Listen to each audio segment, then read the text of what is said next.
नमस्कार मित्रों, जितेंद्र कुमार पांडे, सहायक जिला शासकीय अधिवक्ता कानपुर नगर। आज मैं आपको माननीय सर्वोच्च न्यायालय के जस्टिस BVR रखना, जस्टिस उज्जवल भुइया साहब ने क्रिमिनल SLP नंबर 11,423 से 11,426/23 जो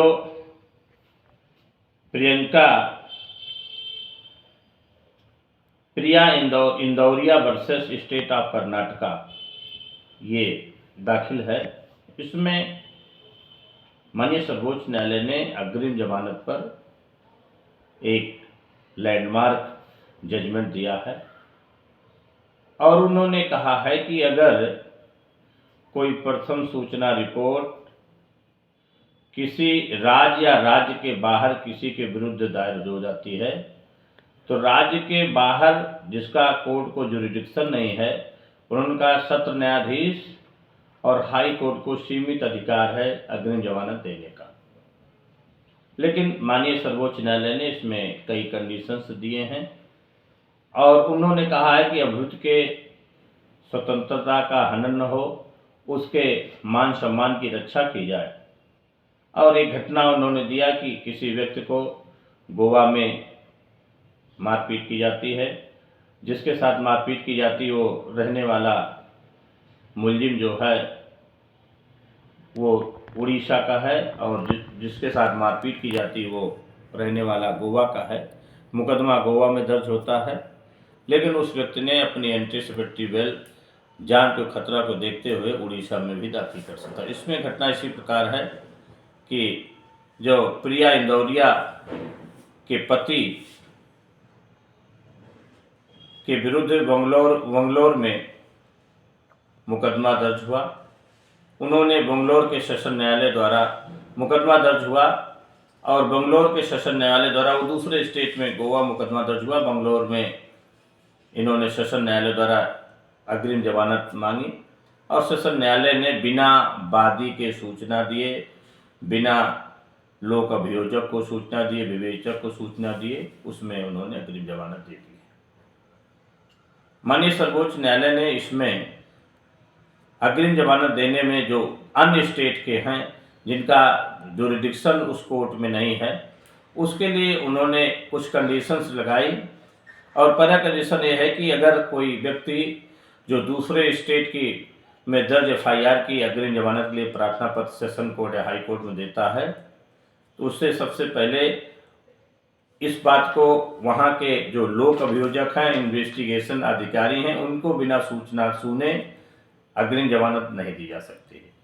दूसरा उन्होंने लगाया शर्त कि ये कंडीशन बताना पड़ेगा, ये दिखाना पड़ेगा कि हम उस मजिस्ट्रेट को संतुष्ट करना पड़ेगा कि हमारे जान को खतरा है, हमें वहाँ पर असुरक्षा है, लिहाजा जब तक मजिस्ट्रेट उसमें संतुष्ट न हो उसे अग्रिम जमानत नहीं दे सकता है।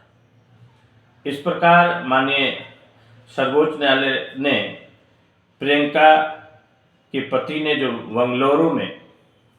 अपनी जमानत प्रार्थना पत्र प्रेषित किया था उस पर उन्होंने सेशन कोर्ट ने वहाँ के ना FIR कर्ता के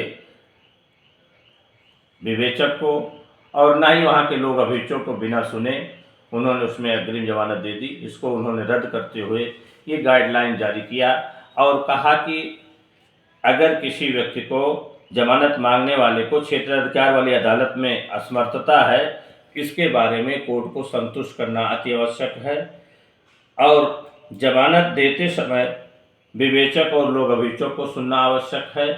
तथा उसे अपनी जान को खतरा न हो इस बात को भी उसे संतुष्ट करना चाहिए। ये निश्चित रूप से 438 जो CRPC में अग्रिम जमानत की व्यवस्था दी गई है, इस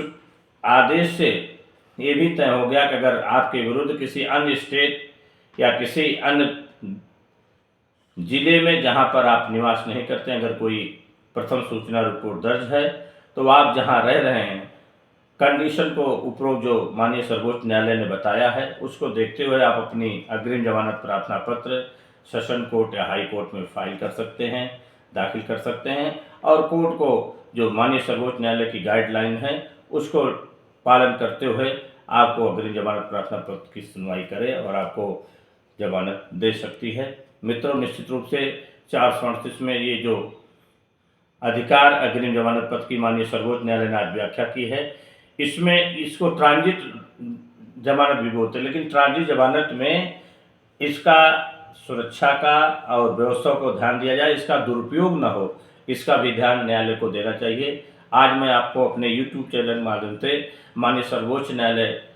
द्वारा जो ये 438 में जमानत में अनटिसवर्टी बेल में नियम प्रतिपादित किया गया है, बताया गया, मैं उसे आपको बता रहा हूँ। निश्चित रूप से मेरा चैनल आगे लाइक करें, सब्सक्राइब करें। धन्यवाद।